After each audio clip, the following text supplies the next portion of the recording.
माँ बाप के कर्मों का फल बेटी को। गौतम बुद्ध की कहानी। गौतम बुद्ध की कहानियों में अक्सर कर्मों के फल और उसके परिणामों के बारे में बताया गया है। एक प्रसिद्ध कहानी है जिसमें एक बेटी को अपने माँ बाप के कर्मों का फल भोगना पड़ता है। एक गरीब परिवार में एक लड़की पैदा होती है। लड़की के माँ बाप बहुत ही बुरे कर्म करते हैं। वे हमेशा झूठ बोलते हैं, चोरी करते हैं और दूसरों के साथ बुरा व्यवहार करते हैं। उनकी बेटी बहुत ही सीधी सादी और अच्छी लड़की होती है। वह अपने माँ बाप को हमेशा अच्छे काम करने के लिए कहती है, लेकिन वे उसकी बात नहीं सुनते। एक दिन लड़की के माँ बाप एक बहुत बड़ा पाप करते हैं। वे एक आदमी को धोखा देते हैं और उससे बहुत सारे पैसे चुरा लेते हैं। इस पाप के कारण उन्हें बहुत बड़ी सजा मिलती है। उन्हें जेल में डाल दिया जाता है और उनकी सारी संपत्ति जब्त कर ली जाती है। लड़की अब अकेली रह जाती है। उसके पास खाने के लिए भी कुछ नहीं होता है। वह बहुत दुखी होती है और उसे समझ नहीं आता कि क्या करे। एक दिन वह गौतम बुद्ध के बारे में सुनती है। वह उनके पास जाती है और उनसे अपनी सारी कहानी कहती है। गौतम बुद्ध उसे बताते हैं कि उसके माँ बाप के बुरे कर्मों का फल उसे भोगना पड़ रहा है।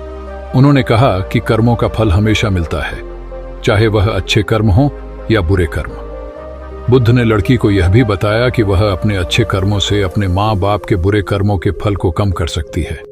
उन्होंने उसे अच्छे काम करने और दूसरों की मदद करने के लिए कहा। लड़की ने बुद्ध की बात मानी और वह हमेशा अच्छे काम करती रही। उसने गरीबों की मदद की और बीमारों की सेवा की। धीरे धीरे उसके माँ बाप के बुरे कर्मों का फल कम हो गया। उन्हें जेल से रिहा कर दिया गया और वे अपनी बेटी के साथ रहने लगे। यह कहानी हमें सिखाती है कि हमें हमेशा अच्छे कर्म करने चाहिए। बुरे कर्मों का फल हमेशा बुरा होता है और हमें उससे बचना चाहिए। यह भी याद रखना चाहिए कि हमारे कर्मों का फल हमारे बच्चों को भी भोगना पड़ सकता है। इसीलिए हमें हमेशा अपने बच्चों के सामने अच्छे उदाहरण पेश करने चाहिए। गौतम बुद्ध की कहानी। माता पिता के कर्मों का फल पुत्र को। एक समय की बात है, एक गांव में एक गरीब परिवार रहता था। परिवार में पति पत्नी और उनका एक पुत्र था। पति बहुत ही क्रूर और निर्दयी स्वभाव का था। वह हमेशा अपनी पत्नी और पुत्र के साथ बुरा व्यवहार करता था। वह जुआ खेलता था और शराब पीता था। उसकी पत्नी बहुत ही सुशील और धार्मिक स्वभाव की थी। वह अपने पति के बुरे व्यवहार के बाद भी हमेशा उसके साथ अच्छा व्यवहार करती थी। वह अपने पुत्र को भी हमेशा अच्छे संस्कार देती थी। एक दिन पति जुआ खेलते हुए बहुत सारा धन हार गया। वह बहुत क्रोधित हुआ और उसने अपनी पत्नी और पुत्र को घर से निकाल दिया। पत्नी और पुत्र बहुत दुखी हुए और वे गांव के बाहर एक झोपड़ी में रहने लगे। पत्नी ने अपने पुत्र को गौतम बुद्ध के बारे में बताया। पुत्र गौतम बुद्ध के विचारों से बहुत प्रभावित हुआ। उसने अपनी माता से कहा कि वह गौतम बुद्ध के पास जाकर उनसे शिक्षा ग्रहण करना चाहता है। माता ने अपने पुत्र को गौतम बुद्ध के पास जाने की अनुमति दे दी। पुत्र गौतम बुद्ध के पास गया और उनसे शिक्षा ग्रहण करने लगा।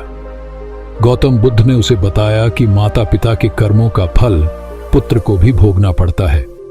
उन्होंने उसे बताया कि यदि माता पिता अच्छे कर्म करते हैं तो पुत्र को भी उसका अच्छा फल मिलता है, और यदि माता पिता बुरे कर्म करते हैं तो पुत्र को भी उसका बुरा फल मिलता है।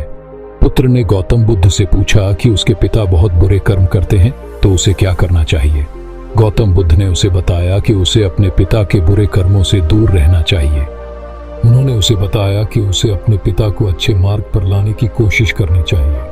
माँ के कर्मों का फल बेटी ने भोगा। एक माँ लोभ से प्रेरित होकर अपने परिवार के लिए धन और समृद्धि सुरक्षित करने के लिए एक अंधेरी शक्ति के साथ सौदा करती है।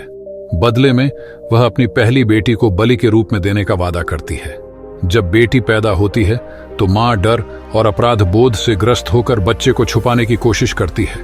उम्मीद करती है कि वह समझौते को तोड़ सकती है। साल बीत जाते हैं और बेटी एक सुंदर और दयालु युवती के रूप में बड़ी होती है। हालांकि दुर्भाग्य की एक श्रृंखला परिवार को त्रस्त करने लगती है। माँ की दौलत कम हो जाती है और बीमारी उनके घर में फैल जाती है। निराश होकर माँ एक रहस्यवादी से सलाह लेती है जो सच्चाई प्रकट करता है। बहुत पहले किया गया समझौता अपने देय की मांग करता है। अपनी बेटी के लिए अपने प्यार और इकाई के क्रोध के डर के बीच फंसी माँ अपनी बेटी से अपने पाप को कबूल करती है। बेटी हालांकि शुरू में सदमे और चोट लगी हुई, अपनी मां की निराशा और उसके अपराध के बोझ को समझती है। वह खुद इकाई का सामना करने का फैसला करती है। साहस और हृदय की पवित्रता से लैस। बेटी उस अंधेरे क्षेत्र में जाती है जहां इकाई निवास करती है। वह खुद को बलिदान के रूप में नहीं बल्कि एक चुनौती के रूप में पेश करती है। वह चरित्र की परीक्षा, अच्छे बनाम बुराई की लड़ाई का प्रस्ताव करती है। इकाई उसकी बहादुरी से मोहित होकर सहमत हो जाती है। परीक्षा परीक्षणों की एक श्रृंखला थी जिसे बेटी को लुभाने और भ्रष्ट करने के लिए डिजाइन किया गया था। लेकिन बेटी अपनी मां के पश्चाताप और अपनी अटूट अच्छाई द्वारा निर्देशित हर परीक्षा को अनुग्रह और करुणा के साथ पार करती है। अंत में इकाई हार जाती है, बल से नहीं बल्कि प्रेम और क्षमा की शक्ति से। समझौता टूट गया और परिवार उसके शाप से मुक्त हो गया। मां ने बलिदान का सच्चा अर्थ और लालच की विनाशकारी प्रकृति को सीखा। बेटी ने अपने साहस और करुणा के माध्यम से न केवल अपने परिवार को बचाया बल्कि उन्हें धार्मिकता का महत्व और मानव आत्मा की ताकत भी सिखाई। ये विचार कि एक बेटी अपनी मां के कर्मों के परिणामों को भोगती है, एक जटिल और अक्सर बहस का मुद्दा है। यह समझना महत्वपूर्ण है कि इस अवधारणा का उपयोग अक्सर कहानियों में और परिवार, जिम्मेदारी और विकल्पों के प्रभाव के विषयों की खोज के लिए एक रूपक के रूप में किया जाता है। यह शाब्दिक या सार्वभौमिक रूप से स्वीकृत सत्य नहीं है। यहाँ बताया गया है कि यह विषय कहानियों में क्यों दिखाई देता है और यह क्या दर्शा सकता है। प्रतीकात्मक प्रतिनिधित्व। कहानियां अक्सर पात्रों और उनके अनुभवों का उपयोग बड़े विचारों को दर्शाने के लिए करती हैं। बेटी परिणामों को भुगत रही है, यह परिवारों के अंतर संबंध का प्रतिनिधित्व कर सकती है। यह दिखा सकता है कि किसी एक व्यक्ति के कार्य कैसे बाहर की ओर फैल सकते हैं और उन लोगों को प्रभावित कर सकते हैं जिनसे वे प्यार करते हैं। यह सजा के बारे में जरूरी नहीं है बल्कि चुनावों के प्रभाव के बारे में है। जिम्मेदारी के विषयों की खोज। ये कहानियां विरासत में मिले बोझ के विचार का पता लगा सकती हैं, चाहे वे भावनात्मक, सामाजिक या यहाँ तक कि कर्मिक विश्वास प्रणाली के आधार पर हों। बेटी का अनुभव उन पिछली गलतियों के परिणामों से निपटने की चुनौतियों को उजागर कर सकता है, भले ही वह सीधे तौर पर इसमें शामिल न रही हो। नाटकीय संघर्ष। एक बेटी के अपनी मां के कार्यों के कारण पीड़ित होने का विचार स्वाभाविक रूप से नाटक पैदा करता है। यह एक संघर्ष पैदा करता है जहां बेटी को परिणामों का सामना करना चाहिए, जिससे अक्सर आत्मखोज, लचीलापन और कभी कभी क्षमा की यात्रा होती है।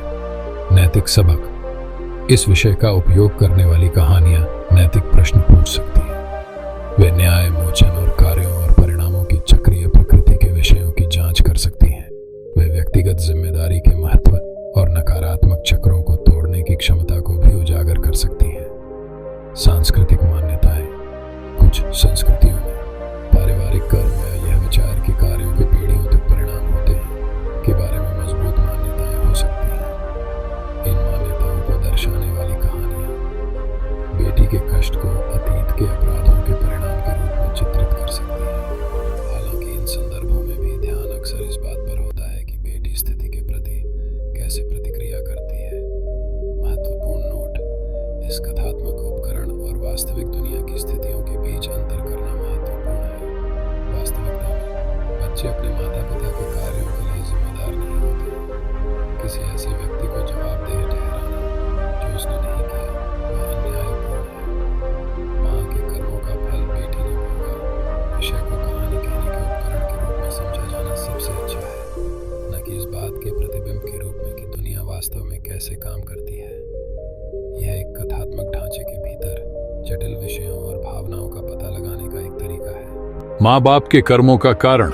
वाक्यांश का हिंदी में अर्थ है माता पिता के कार्यों का कारण या माता पिता के कर्मों की वजह।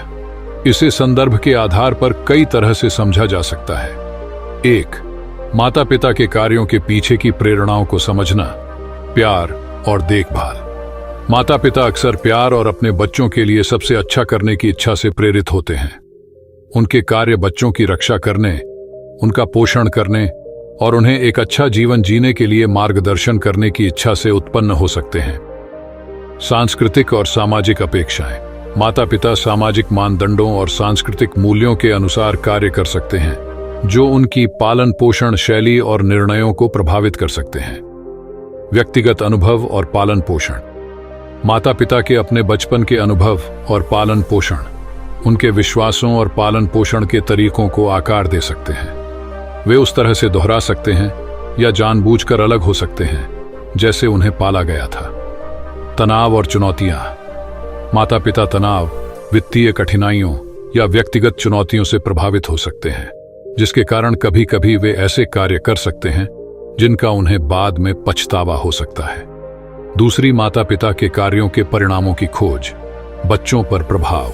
माता पिता के कार्यों, सकारात्मक और नकारात्मक दोनों, बच्चों के विकास, कल्याण और भविष्य पर गहरा प्रभाव डाल सकते हैं।